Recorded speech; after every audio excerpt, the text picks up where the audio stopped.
சொல்லிடுறாங்க. இதை கேட்டதும் ராதிகாவும் கமலாவும் பயங்கரமாக அதிர்ச்சி அடைகிறாங்க. அவள் என் பொண்ணு, அவளை யார் கூப்பிட்டு வந்தாங்க, அவள் வந்து ஒரு மைனர் அப்படின்னு ராதிகா கட்டி கூப்பாடு போடுறாங்க.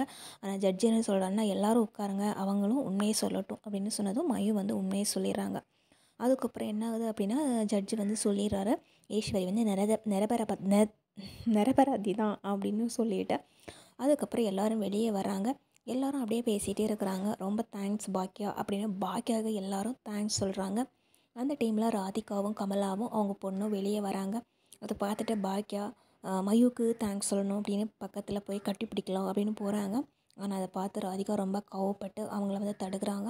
உங்களுக்கு இந்த விஷயத்தை கொஞ்சம் கூட ஒரு இது கிடையாதா, அவங்க வந்து ஒரு மைனர் பொண்ணு, உங்களுக்கு இந்த உரிமையெல்லாம் யார் கொடுத்தது அப்படின்னு ராதிகா கத்தி கூப்பாடு போடுறாங்க.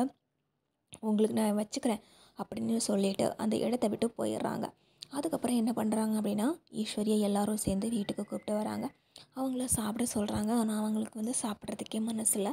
அப்புறம் பாக்கியா என்ன சொல்கிறாங்க அப்படின்னா, நான் ஒரே விஷயத்த நினச்சிட்டு இருக்கிறாம நீங்கள் வந்து அந்த விஷயத்த மறந்துடுங்க அப்படின்னு அவங்களுக்கு நிறைய புத்திமதிகள் சொல்கிறாங்க.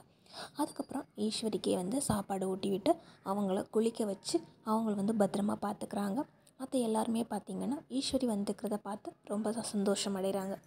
ஏற்கனவே ஈஸ்வரிக்கு தண்டனை விதிச்சிட்டாங்க. அந்த டைமில் எல்லாருமே ரொம்ப கவலைப்பட்டுட்டு இருந்தாங்க. அந்த டைமில் பார்த்திங்கன்னா பாக்கியா வராங்க. பாக்கியா வந்து என்ன சொல்கிறாங்க அப்படின்னா, ஒரு ஆள் வந்து சாட்சி சொல்ல வராங்கன்னு. அந்த டைமில் மயு வந்து எல்லா உண்மையும் சொல்லிடுறாங்க.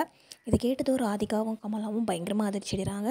அவள் என் பொண்ணு, அவளை யார் கூப்பிட்டு வந்தாங்க, அவள் வந்து ஒரு மைனர் அப்படின்னு ராதிகா கட்டி கூப்பாடு போடுறாங்க. ஆனால் ஜட்ஜி என்ன சொல்கிறாங்கன்னா, எல்லாரும் உட்காருங்க, அவங்களும் உண்மையை சொல்லட்டும் அப்படின்னு சொன்னதும் மயு வந்து உண்மையை சொல்லிடுறாங்க. அதுக்கப்புறம் என்ன ஆகுது அப்படின்னா, ஜட்ஜி வந்து சொல்லிடுறாரு, ஈஸ்வரி வந்து நிரபராதி தான் அப்படின்னு சொல்லிட்டு. அதுக்கப்புறம் எல்லோரும் வெளியே வராங்க.